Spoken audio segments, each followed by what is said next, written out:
Today, Moscow is a metropolis of over 11 million people. But 800 years ago, it was a small village on the banks of the Moskva River.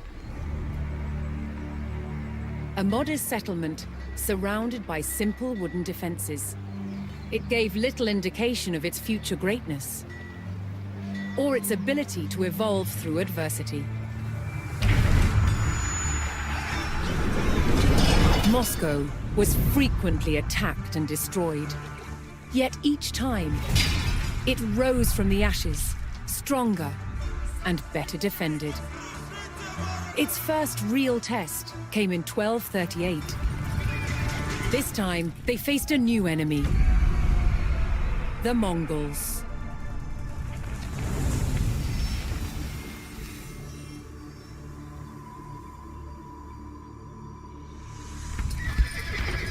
Moscow had been largely unaware of the growing threat in Central Asia. Genghis Khan, founder of the Great Mongol Empire, had conquered most of the Asian continent. His descendants continued his work to expand the empire. His grandson, Batu Khan, led the armies of what would become known as the Golden Horde. Their goal: to extract money from principalities they conquered. One by one, states in the region, known collectively as the Rus, fell to the Golden Horde. Moscow was next. In 1238, the Mongol Golden Horde surrounded Moscow and besieged its wooden walls.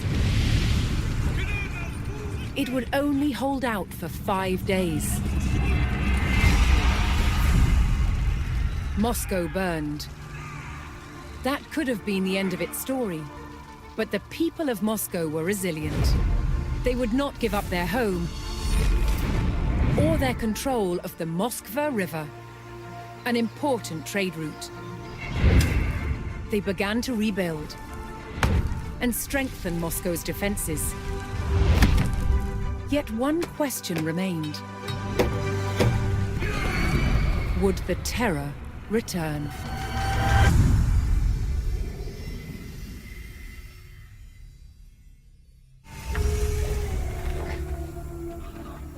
By 1303, Moscow controlled land that encompassed the entire flow of the Moskva River.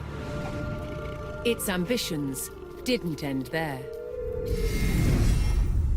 Moscow continued to expand its borders through its wealth rather than warfare. Its tactic was to buy land from bankrupt rulers, acquiring entire towns and villages in the process.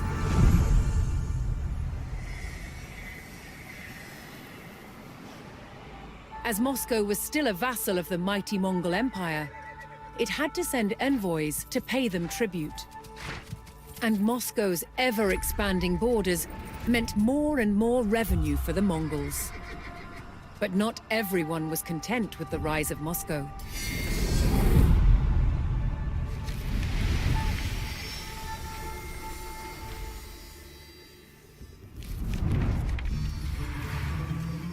As Moscow grew in power and influence, its Grand Prince, Dmitry Ivanovich, reinforced its vulnerable defenses. Its wooden fortress, the Kremlin, was rebuilt. This time, in stone. But even stone walls didn't deter its enemies. By 1368, Lithuania saw rapidly expanding Moscow as a real threat. Joining forces with the Principality of Tver, they set out to challenge its dominance. They attacked Moscow. But the stone walls held, and the enemy retreated. Tension between the factions refused to die down. In 1370, Moscow marched on territories belonging to both Tver and Lithuania. igniting a full-blown war. Years of bloody conflict ensued, until Moscow's Grand Prince Dmitry Ivanovich finally defeated both enemies. Yet Moscow was still a vassal of the Mongol Empire, which still demanded tribute. Moscow must keep up the payments or face retribution.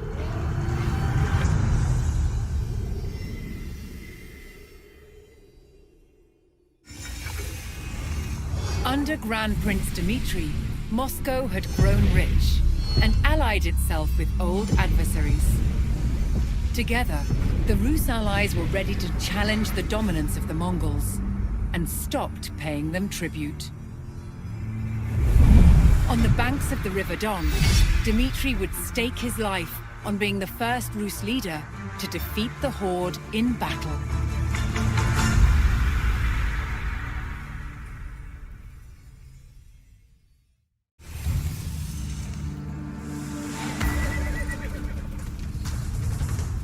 On the morning of September 8, 1380, at Kulikovo, the Moscow-led Rus army defeated the Mongols for the first time. One of the key battles of the medieval age, it was a transformative event in the rise of Moscow as the future capital of Russia.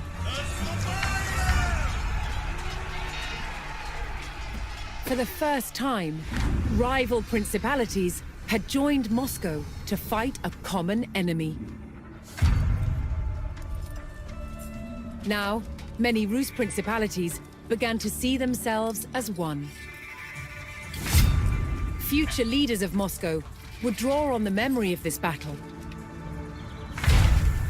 to claim their supreme political position in Russia.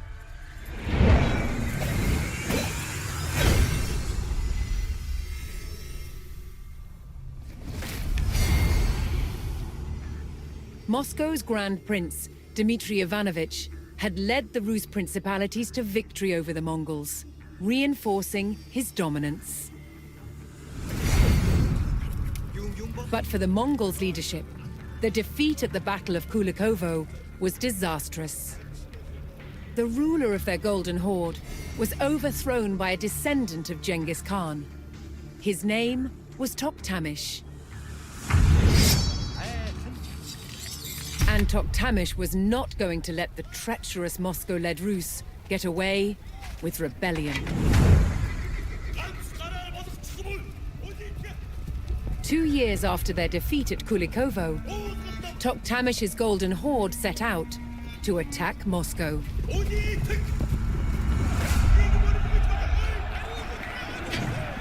The city had not felt the wrath of the Mongols for more than a century.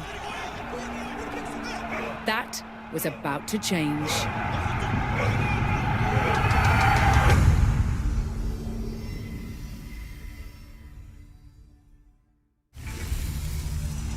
In the century following the Mongols' vengeful attack on Moscow, Dmitry Donskoy's son and grandson clung to the Rus throne.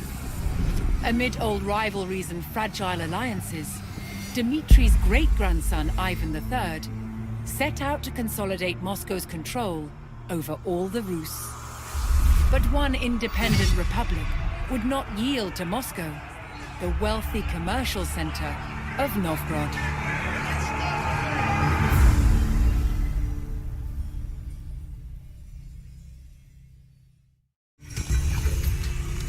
While Ivan III consolidated Moscow's power, the Golden Horde was succumbing to discord. Seizing on this weakness, Ivan withheld tribute, equipped his men with firearms, and marched to meet the army of the Khan. On the banks of the Ugra River, the Rus stood defiant, prepared to contest over 200 years of Mongol dominance.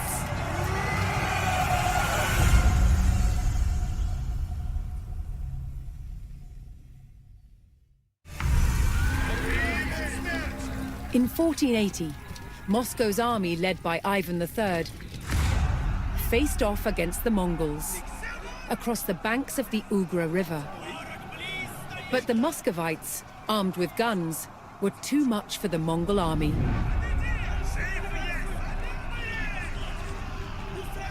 When the Mongols realized reinforcements weren't coming, they retreated.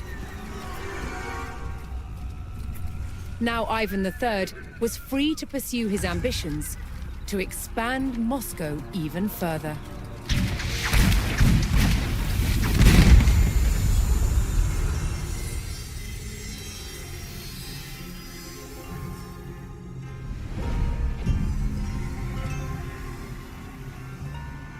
Despite the rapid rise of Moscow, it was still a vassal of the Mongol Empire.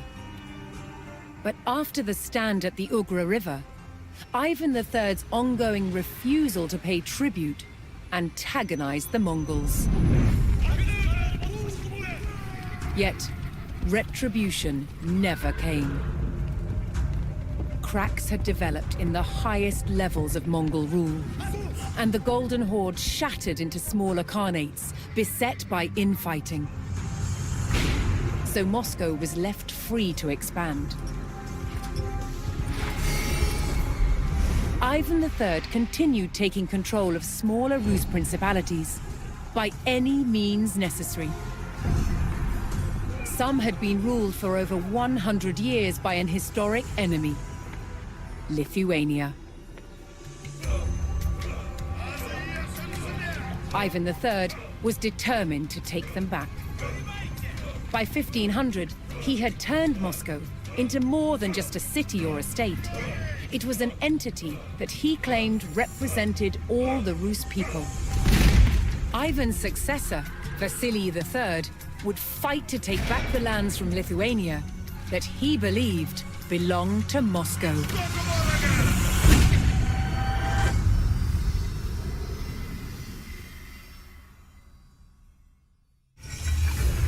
Following Moscow's growth in the west, Ivan IV ascended the throne and took up the eastern expansion plans of his ancestors.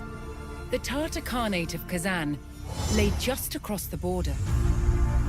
But the Tatars had resisted many Rus sieges in the past.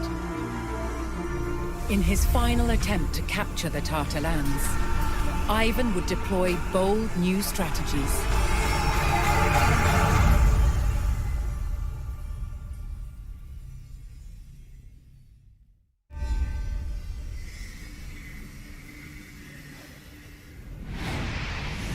Ivan IV had broken through the walls of the ancient city of Kazan, and his army flooded the streets. They hunted down its defenders and their allies, and brutally sacked the city. Kazan had fallen to the unstoppable military might and strategic innovation of the Muscovite war machine. In the years that followed, Ivan IV waged war after war to bring vast new territories under Moscow's rule. By 1547, he had declared himself the first Tsar of all Russia. And his never-ending fight for territory set the course for those who ruled after him.